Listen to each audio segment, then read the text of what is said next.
I'm Erin Ferranti, Board President for PCNA, and I'd like to welcome you to this episode of the Heart to Heart Nurses Podcast. PCNA is the proud home of cardiovascular nurses and one of the leading figures in the fight against cardiovascular disease.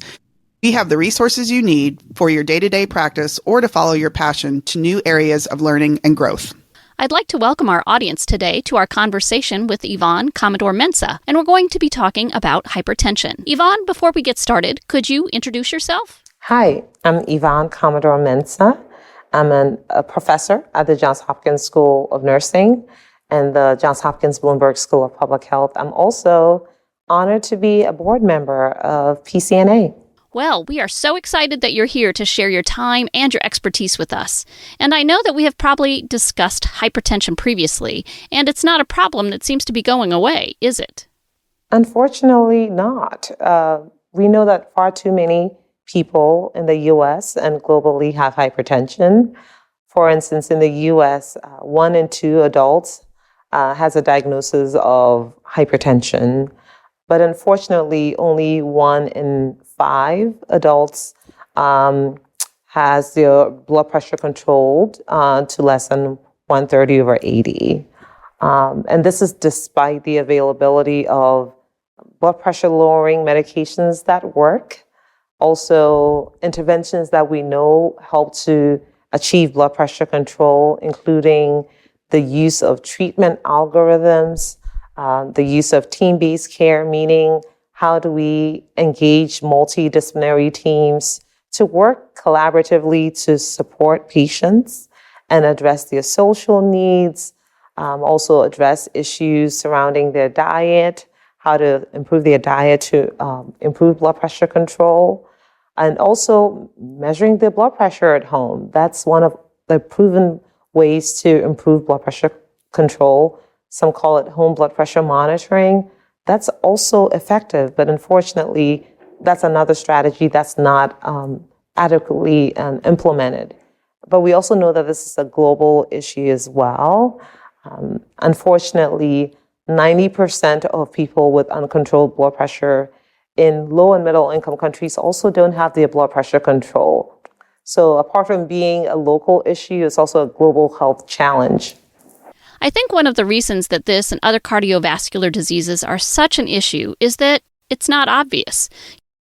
You know, if you were to have a skin condition, for example, it's pretty obvious that that's an issue.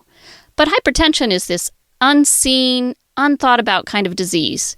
So what kinds of strategies might clinicians or people working in healthcare offer or put into practice to help their patients understand how important it is to keep this under control and to be tested regularly? I'm so glad you mentioned that. Unfortunately, hypertension is one of those conditions, and many of us say it's not sexy.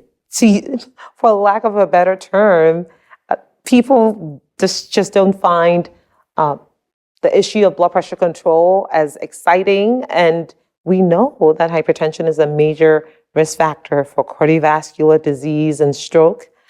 There are therapies that work, but unfortunately, health systems, for instance, are not prioritizing how do we examine our data internally to see where we are in terms of blood pressure control. How do we also invest in resources such as perhaps hiring community health workers internally to support patients who don't have controlled blood pressure. For clinicians, we have this term that we call clinical inertia. Unfortunately, when a patient shows up, you measure their blood pressure is uncontrolled, and they admit to taking their medications as prescribed. Unfortunately, clinicians may be overly optimistic that perhaps, maybe the blood pressure is normal at home, maybe they were anxious, so we make a lot of excuses, unfortunately, and don't take action. And with blood pressure control, measuring blood pressure accurately is one of the steps. The second is acting rapidly when blood pressure control is not achieved. The reality is that there are a lot of patients who go months, if not years, without achieving blood pressure control. And the last piece is partnering with patients. So we need to teach clinicians how to better partner with patients, how to engage in what we call shared decision making, to really understand how effective the therapies that are prescribed are. And if they are not effective, how can changes be made? How might clinicians assess and address medication adherence and also barriers to care? So unfortunately, we know what works, but there's really a gap in terms of taking the rich evidence base when it comes to blood pressure control and also applying it to our practice on a day-to-day basis. And that's where implementation science comes in. We know that it's a field that is really laser focused on bridging the no-do gap. We know what to do, but we don't do it. So how do we bridge that gap using implementation science? And I would say nurses, cardiac nurses are well positioned to really implement all of these strategies into practice and into usual care. So if home blood pressure monitoring works, how do you create a protocol for ensuring that patients who are diagnosed with hypertension who don't have blood pressure control have access to validated blood pressure devices? But also, how do you close that loop? It's one thing to measure their blood pressure at home, and it's another thing for that information to be looped back to the clinician and the healthcare team so that that information can be used to improve blood pressure. And it's just like anything. Let's say, for example, your patient comes to you, they have their monitor with them, or they have their data with them, and then for some reason during the course of the clinical visit, they forget to offer it to the clinician, or the clinician forgets to ask. And then they go home and they're like, well, nobody looked at this. Why is this important?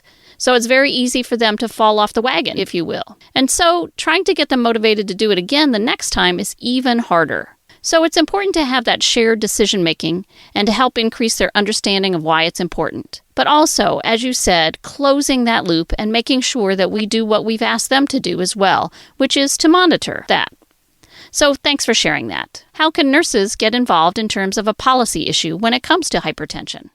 That's another area that I'm really excited about because I think there's an opportunity to mobilize the 4 million nurses, apart from cardiovascular nurses, just the overall nursing profession, because we see the downstream impact of not implementing or developing policies that improve the built environment in people's neighborhoods. We have patients who have uncontrolled hypertension and don't have access to healthy foods. And so when they show up and we are counseling them about, food is medicine, exercise is medicine, but they live in neighborhoods that are unsafe, right? They live in communities where they don't have access to healthy foods. We see the downstream impact. We see rates of uncontrolled hypertension. We see the complications of blood pressure control that is not achieved. And so that's an opportunity for us to also be present in conversations that address developing policies to improve access to healthy foods, access to tools and resources. I'll share an example. I had the opportunity to participate in a maternal health equity summit. And we had a senator from Maryland who was at one of the sessions where we talked about one of our programs, the Safe Heart Women's Study, which is funded by the American Heart Association. And the goal of that project is to really increase women's awareness of heart disease. But we also went into communities and checked their blood pressure, we checked their cholesterol, their blood sugar levels, and communicated their risk for cardiovascular disease. And so he came up to us and asked, so what policies can be developed locally to improve blood pressure control, but also prevent complications during pregnancy? And so we touted the benefits of home blood pressure monitoring, but also support from community health workers.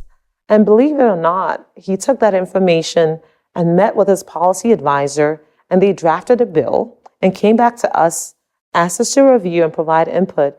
And this bill, as we speak, is going through the process in the Maryland Senate and House side to really be able to make sure that for Medicaid patients who are pregnant or have chronic disease risk factors, that they have access to validated blood pressure devices in order to prevent and control hypertension. It was really mind-blowing to see that a simple conversation that was had rapidly evolved into the development of a bill that is now going through the process. And we hope, and this is something that I had the opportunity to partner with community members, but also one of our recent doctoral students who graduated, Dr. Faith Metlock, was involved in. And so to be able to see the impact, and this is not talking about 10 years down the line or 15 years down the line. We were actively recruiting when we had this conversation with him. So that's an example of how nurses, cardiovascular nurses who have so much rich knowledge of evidence-based practice, how we can engage with our policymakers locally and convey to them what they can do, take the knowledge and translate it into policies that make a difference. That's a really inspiring story. I'm so appreciative for you for sharing that with our audience. We are going to take a quick break and we will be right back. For more education, resources, and tools for your clinical practice, visit PCNA.net.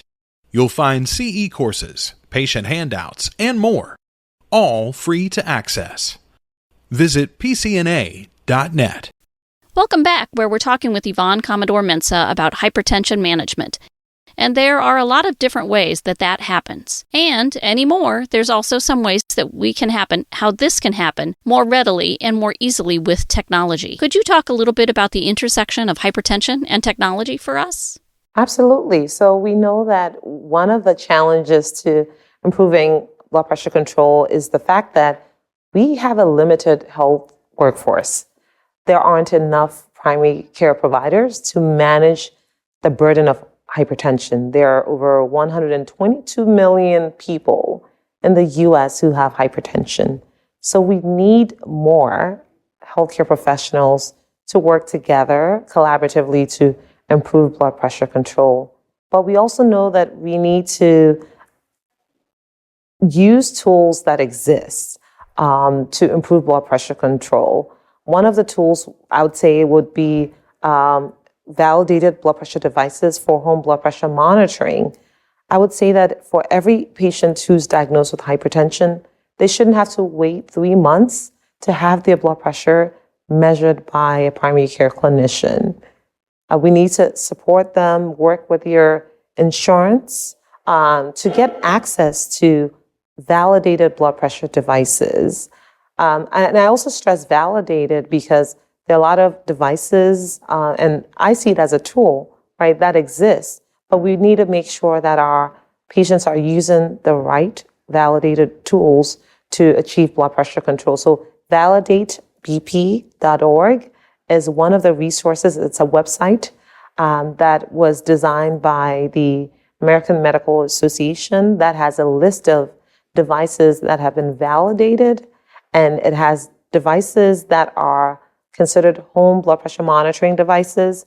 There are also what we call clinic blood pressure monitoring devices, but they also have a list of kiosks. So we know that a lot of community pharmacies may have blood pressure kiosks that people use to measure their blood pressure, but unfortunately not all of them are considered validated. So that resource has a listing of devices that are considered validated, and in terms of accuracy, there's greater confidence in accuracy.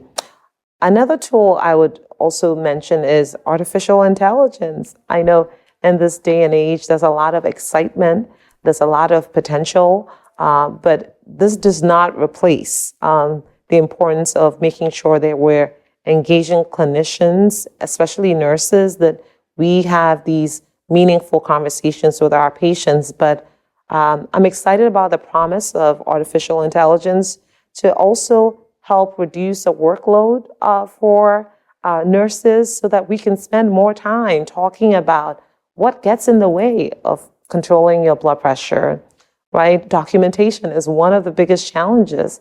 There are tools available as we speak that clinicians can use to take notes right, that will transcribe the notes, highlight areas that need to be addressed. How can nurses be involved in those processes so that we can also benefit and use these tools to improve efficiency and productivity? But also, I'm excited about how AI can be used to risk stratify. So what does that mean? So we know that there are subpopulations who are disproportionately affected by hypertension. And artificial intelligence has this amazing capability to digest a vast amount of information from different sources. So how do we leverage all of those data sources to identify higher risk groups, right? Individuals who may have other comorbidities that may place them at a higher risk for cardiovascular disease. How do you also integrate data, individual level data? How do you also then pull in neighborhood level data? So for instance, with one zip code, you can actually predict the types of resources that are available. There are different indicators. One of them is, for instance, the social deprivation index, right? So if someone resides in a neighborhood that has a higher social deprivation index, you have to acknowledge or understand that this is someone who may have greater challenges, right? So how do we use those data to refer them to social services or engage a community health worker to support them to address these social needs, right? So that's another promise of artificial intelligence. But also, the last piece would be we can leverage artificial intelligence to prompt clinicians when blood pressure control is not achieved. There are clinical decision support tools. Many clinicians don't like them because there are a lot of buttons, there are a lot of steps. But how can we use this powerful tool to really distill and digest all of the different amounts of information and rank and prioritize what are the top 3 needs? What are the top 3 issues that you need to address to improve blood pressure control? And if a clinician doesn't take action, how can we use this to send gentle nudges, right? But how can health systems use that information to understand how providers are doing and keep them accountable, right? Because if we don't act rapidly to control hypertension, the health system is impacted, but as a society, we pay for the downstream consequences such as heart attacks, strokes, and kidney disease as well. I think the other component of this that we're going to lead to next is patient empowerment. For example, if a patient understands how an accurate blood pressure is being taken at home, if it's not happening that way in the clinic because of time, efforts, or whatever the case may be, they could advocate for, I just sat down. Can we wait a minute before we take my blood pressure? Or, I really have to go to the restroom. Can I do that before we take my blood pressure? So that there's more accurate readings both at home and in the clinic setting. Are there other resources that you could think of that might help patients or clinicians in this process? You outlined those artificial intelligence and technology issues beautifully, but is there anything else that we could offer to our audience? Well, I'll say as a board member of PCNA that our organization has done a tremendous job of really mobilizing clinicians to develop clinical resources, patient-facing resources that are evidence-based, right? So if you go to our website, PCNA.net, and you go to clinician resources, you'll find a number of patient education tools that you can use to talk about hypertension, the causes, how to manage hypertension, and also other patient-facing tools that you can distribute if you were to be invited to engage in a community health fair. I know that a lot of communities, especially during Heart Month, look up to cardiovascular nurses and clinicians to come and speak at community events about heart health. Please check out those resources. Don't reinvent the wheel and create resources. All of these tools are available. And how do we disseminate them? And I also love that these resources are available in English and Spanish. And there are a lot of resources online as well that may have multiple languages, right? So how do we leverage all of these tools to really empower our communities to make hypertension control a priority. Thank you so very much for that very comprehensive view of hypertension and the importance of the control and the resources that we can use. I have one final question for you, and that is, what one key takeaway would you like our audience to walk away with? That would be that small steps make a big difference. Small steps in the sense of physical activity, right? Some amount of physical activity is better than no physical activity.